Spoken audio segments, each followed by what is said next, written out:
condition of the water in Flint. I don't know if you know this, but the water in Flint is fucking poisonous. It's actually making people sick. I mean, Hollywood people like, so what? At least they have water. But this water, this water's fucked up. So a lot of black celebrities flew into Flint, and they did a tremendous charity benefit, and I was on the schedule to appear.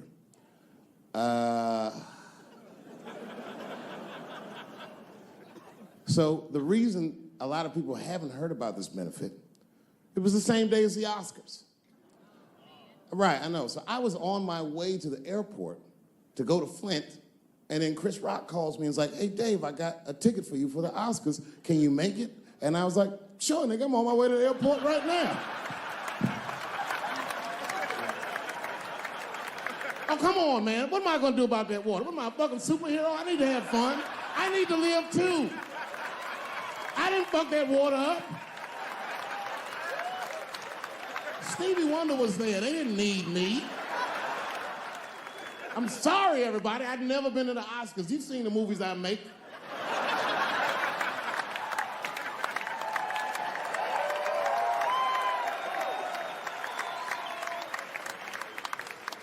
I was excited as fuck. I knew I was going to get in some trouble because when I was walking in the red carpet, the black press came after me. Excuse me, brother. When you hear somebody call you brother too much, something terrible's about to happen. Excuse me, brother. And then I looked back, and the motherfucker had a tuxedo with the kente cloth tie. I said, uh-oh. He said, I just want to ask you a couple questions. I said, what publication are you with? He said, me, I'm with the Daily Bongo. I said, Daily Bongo? What the fuck? Who the fuck reads this? He said, listen, brother, I just want to ask you a quick question. You understand that this year, this is a boycott for the Oscars, so I'm just wondering what made you, of all people, cross the motherfucking picket line and be here tonight. I said, boycott? Nigga, I haven't been working in 10 years. What do you mean boycott? I've been on strike. Y'all niggas didn't stop working. I had to watch fucking Key and Peele do my show every night.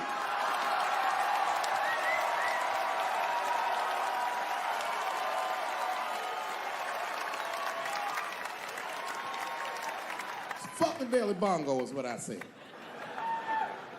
I went to Oscars and had a wonderful time. I went in that fucking green room. It was filled with so many stars, I couldn't even believe what I was seeing. Hollywood was seducing me all over again.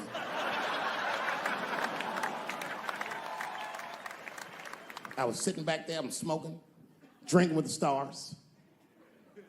And then 2 Hollywood movie producers came over right to me. Oh my God, Dave Chappelle, said the leader one. He was obviously gay. Some guys you can just tell. The other one seemed like a money guy, like maybe he was from Texas or some shit. But the gay one was definitely the leader because he did all the talking. And then he hit me with, so David, do you have any movie ideas that you would like to pursue? The truth is, I don't. But if you know the game, you're not supposed to tell motherfuckers you don't have ideas. I was like, yeah, man, I got plenty of ideas. And he called my bluff. Really? Like what? Huh?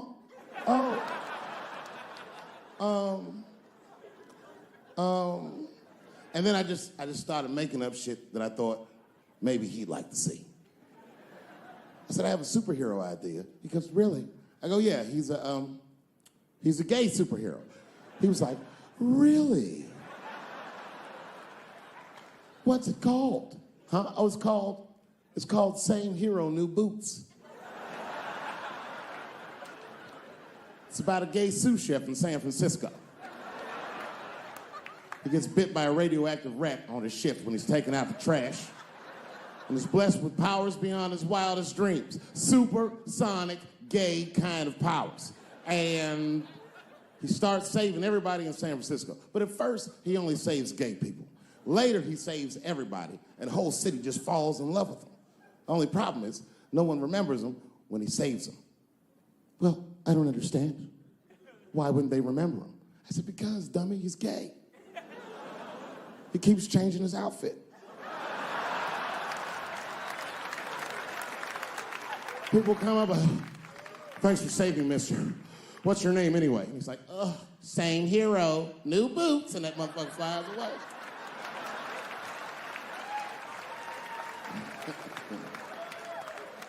He was like, I like it a lot. The Texan didn't like that shit at all.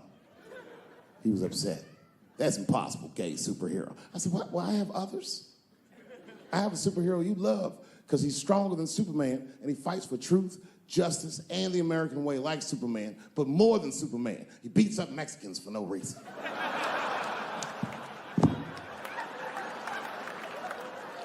The Texan's like, you got my attention. I was like, man, this motherfucker is so strong, he can fly and do all this great shit. Only problem with this guy is he can't even activate his powers unless he touches a woman's vagina.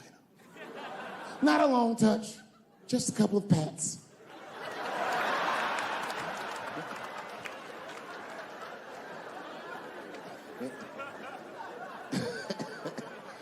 He said, well, what's the problem with that? I said, well, the problem, sir, is that our hero is not, he's not a handsome man.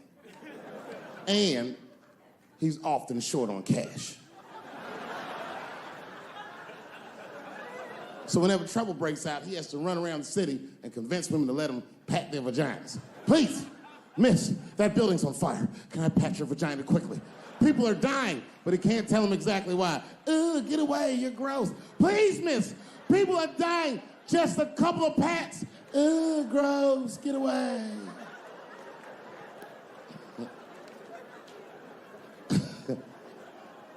So he rapes them. I know. That's the dilemma for the audience. Because he rapes, but he saves a lot of lives.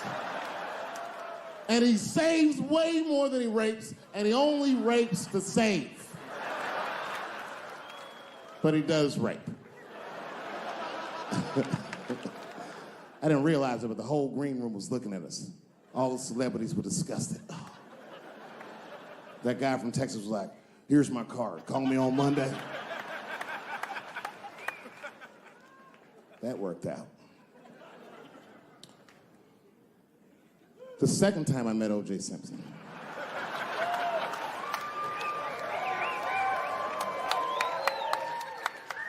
was right after the trial of the century. There I was, now a young man of probably 23. O.J. Simpson was the most famous or infamous face on planet Earth. I was in a restaurant in Beverly Hills with my agents. I wasn't alone in the restaurant, but I was alone. I was the only black person in the restaurant. And in the 90s, that felt very uncomfortable. Now I tend to enjoy it at this age.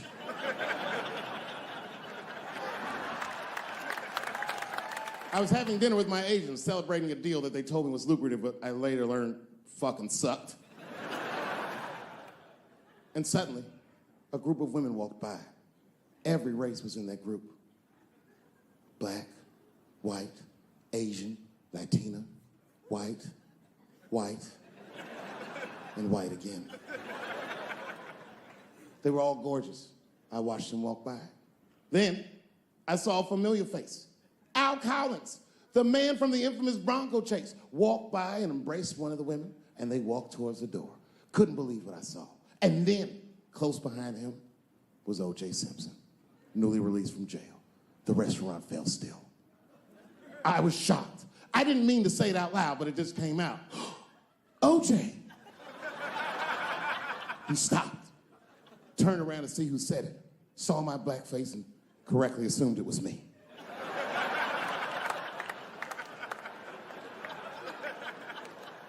I was sitting in the corner of the booth. He leaned over all the white people I was having dinner with and shook my hand. How are you, young man? He looked in my eyes, and I could see in his eyes that he didn't remember meeting me the first time. And then he walked away. And I looked back at my agents, and all of them had nothing short of disgust on their faces. And the only one with the courage to voice their disgust was a woman named Sharon, who used to represent me. How could you, she said. How could you shake hands with that murderer? I said, Sharon, with all due respect, that murderer ran for over 11,000 yards.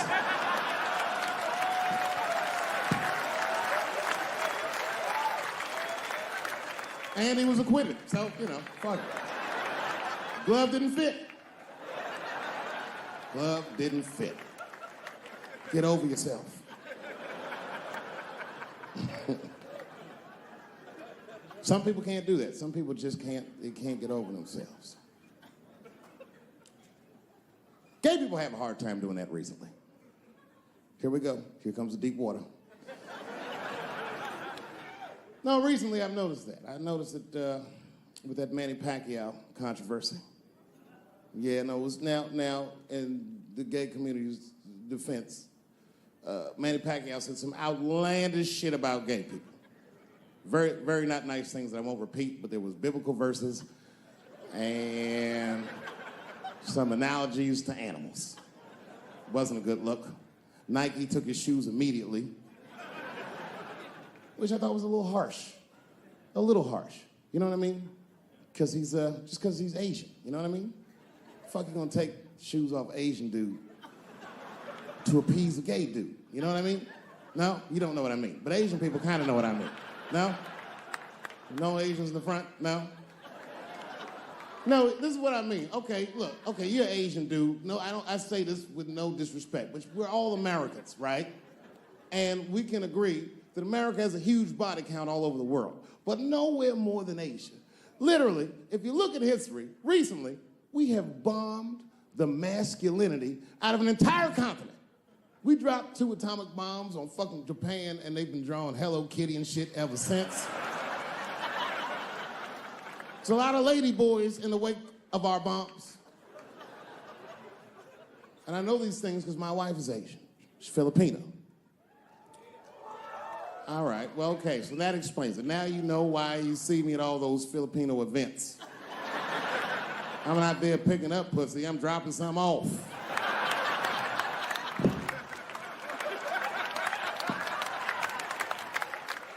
I take my wife to all that shit. I took my wife to see Pacquiao fight Mayweather. We sat ringside, okay? That was a quiet car ride home. That's what that was.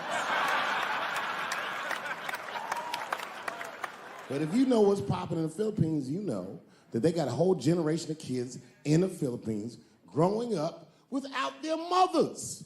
Yes, a lot of women in the Philippines go to the Arabian Peninsula, they come to the United States, they make all their money here, they send all that money back home, which is still one of the #1 staples in the Philippines economy, money that their expats send back to the Philippines. The men, on the other hand, are left rearing children, twiddling their thumbs, waiting on their wives' checks. These men have been fucking emasculated. And then suddenly, a boxer rises from amongst them and reinstates their manhood with his motherfucking fist. This is not the guy you're supposed to ask, what do you think of homosexuals? He's not your champ. Shit. That's why I don't have a sneaker deal, because if you say something that people don't like, they'll take your fucking shoes off. If Martin Luther King had a sneaker deal, we'd still be on